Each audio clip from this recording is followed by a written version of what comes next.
Por supuesto que esto no es una reseña que llega 6 meses tarde, pero ahora que ya pasó un tiempo prudencial desde el estreno del Despertar de la Fuerza, sí me parecía que era un buen momento para volver a mirar la película y rever algunas cuestiones que la rodearon.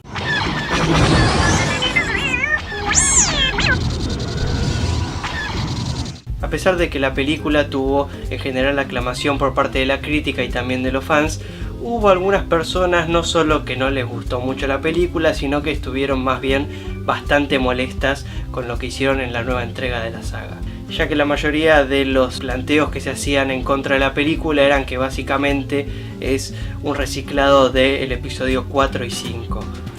Esto es realmente innegable, o sea, no hay por qué ponerse a analizar en profundidad cuáles son las similitudes, creo que todos las vimos, así que en lugar de eso vamos a concentrarnos en las cosas que sí tienen de distinto, las diferencias que hubo y los nuevos elementos que trajo el Despertar de la Fuerza. Realmente la cantidad de fanservice y la cantidad de guiños al espectador que hay son un poco demasiados. A ver, como fanático, cuando fui a ver al cine la película salí encantado, de hecho creo que es una de las veces que mejor la pasé en el cine, pero realmente ahora que la vi por segunda vez es un poco demasiado, digamos. Esta película claramente fue pensada como una brecha, no solo a nivel historia entre la trilogía original y la nueva, sino que además fue para captar a los espectadores más jóvenes que tal vez ni siquiera habían visto una película de Star Wars en su vida, y para recautivar a los espectadores que se habían enamorado de la trilogía original hace unos 30 años. El problema es que las similitudes son un poco demasiadas. Hay nuevos personajes que pasan a cumplir el rol que otro personaje venía ocupando antes, como por ejemplo, obviamente BB-8 pasa a ser el nuevo R2-D2, o Luke, por ejemplo, ahora parece al menos que va a ser algo así como lo que Obi-Wan fue en episodio 4, una especie de mentor sabio retirado, y tenemos el caso del supremo líder Snoke, que aparentemente al menos va a ser algo similar a Palpatine o Darth Sidious. Sin embargo, hay algunos elementos y aditamentos nuevos que entran en juego en el Despertar de la Fuerza y que justamente son la parte más interesante de la cuestión, porque es lo que va a hacer más rica la saga en las próximas entregas y además es lo que hace que la película sea un poco menos parecida a lo que ya vimos. Y a pesar de todos los memes y chistes que se hicieron alrededor, me parece que una de las cosas más interesantes que trajo el Despertar de la Fuerza fue la inclusión de un villano tan inexperto como lo es Kylo Ren. No solo porque en la primera batalla de sable láser que le debemos tener pierde contra Rey, que a pesar de tener una buena predisposición para manejar la fuerza, era una chica inexperta. También hay una cuestión de que es un personaje bastante infantil. También que todavía no conocemos la historia detrás, pero se le nota muchísimo que es un personaje inmaduro, que tiene algunos problemas internos sin resolver,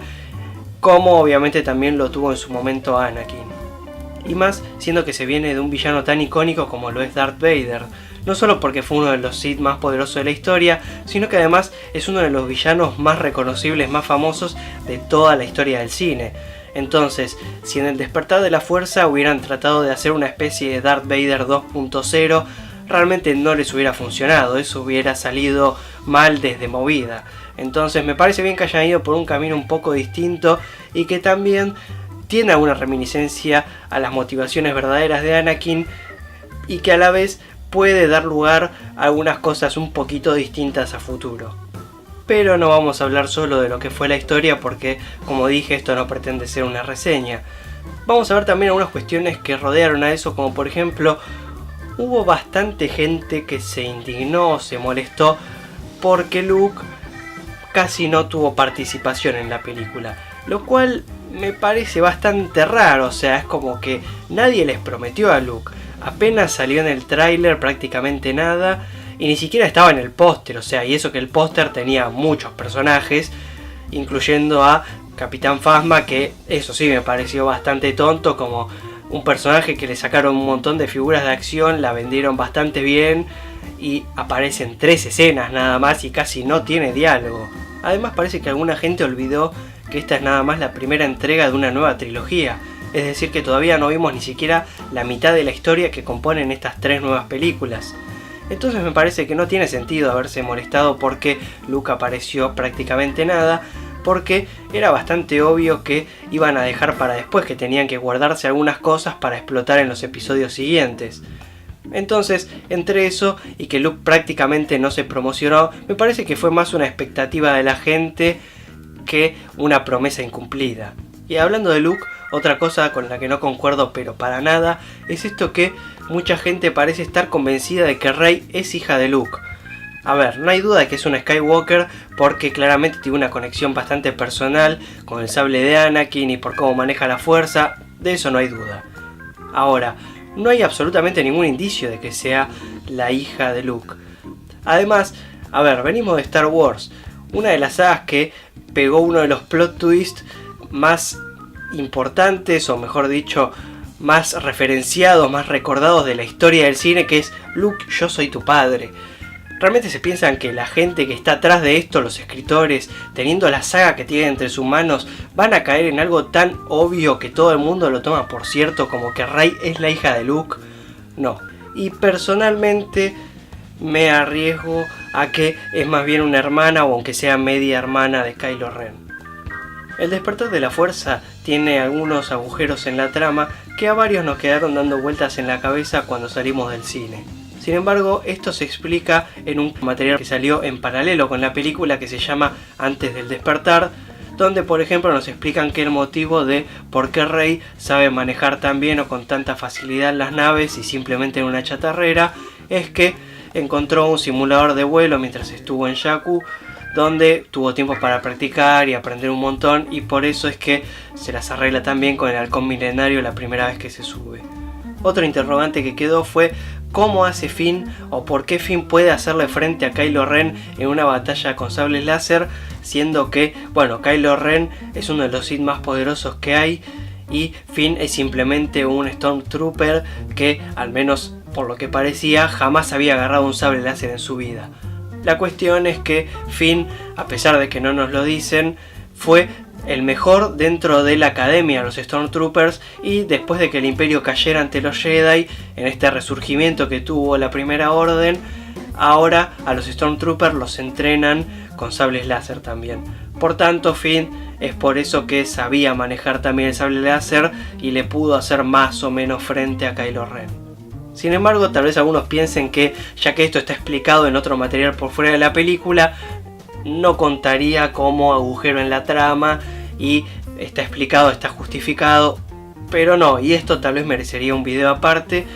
pero así no es como funcionan los agujeros en la trama. Es decir, si yo tengo que recurrir a un material extra para entender algo que sucedió en una película que debería entenderse 100% por sí sola, la verdad es que algo está fallando. No era muy difícil meter esta información que acabo de darles en la película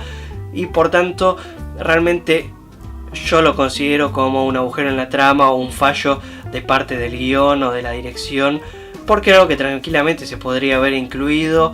y que, ya lo digo, una película o cualquier obra artística tiene que poder sostenerse por sí sola independientemente que tal vez haya otro material complementario o no. Hay que darles algo de razón a los fanáticos que se quejan de que no introdujo nuevos elementos a la saga y que hubiera estado interesante que se lo hubieran jugado un poco más en vez de hacer tanta referencia o haber homenajeado tanto a la trilogía original y preocuparse por expandir un poco más el universo de Star Wars.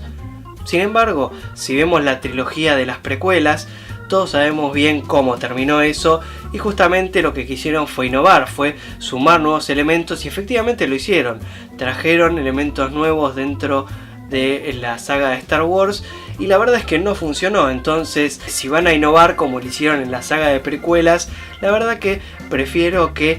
se queden un poco más en el molde, pero nos den una película que, si bien no expande el universo de Star Wars, sí se mantiene fiel al mismo y sí, en definitiva, nos da lo que queremos ver y que es lo que venimos a buscar.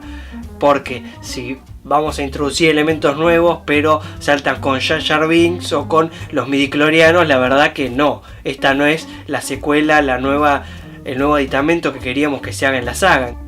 Pero la verdad es que lo cortés no quita lo valiente. Entonces, a pesar de que la trilogía de las precuelas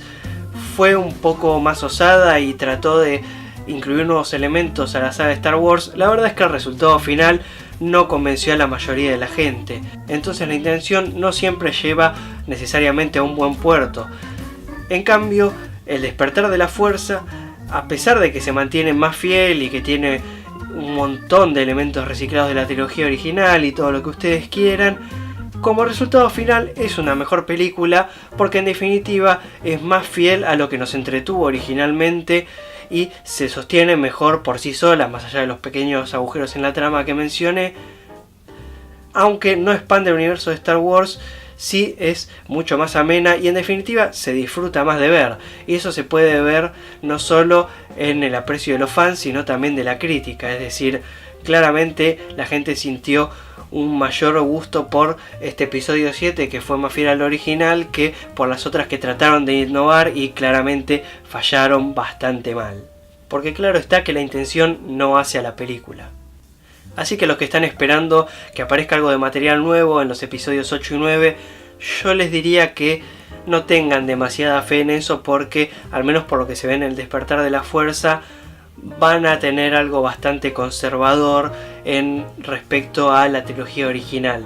Sin embargo, donde van a meter nuevos elementos, según parece, es en estos spin-off, como lo son la película en solitario de Han Solo, de Boba Fett y la más reciente que viene ahora, la de Rogue One. Ahí es donde creo que van a encarar un tono y algunas historias un poco distintas a la aventura y ciencia ficción clásica que nos tiene acostumbrado Star Wars.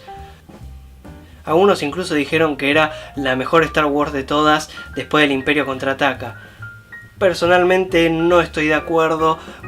pero sin duda es mejor que cualquiera de las tres precuelas. Además de que agrega una cuota importante de humor, de hecho creo que de todas es la película de Star Wars con más humor, lo cual me parece que siempre es un plus en toda película. Y es entendible que algunas personas se desilusionen o encuentren como un recurso barato que reciclen tantos elementos.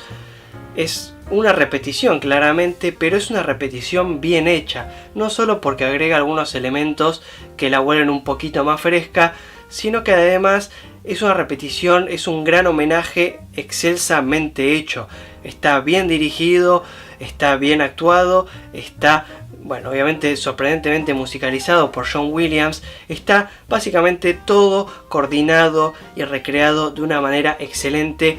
que en cambio otras sagas han intentado replicar sus éxitos anteriores y lo han hecho bastante mal. Así que por eso creo que una película no es solo cuestión de la historia, es cómo se plasma esa historia, cómo se cuenta y por supuesto todos los elementos que la acompañan, como ya sabemos, iluminación, sonido, musicalización y todo lo demás. Pero la película podría haber salido mejor, sí, seguro,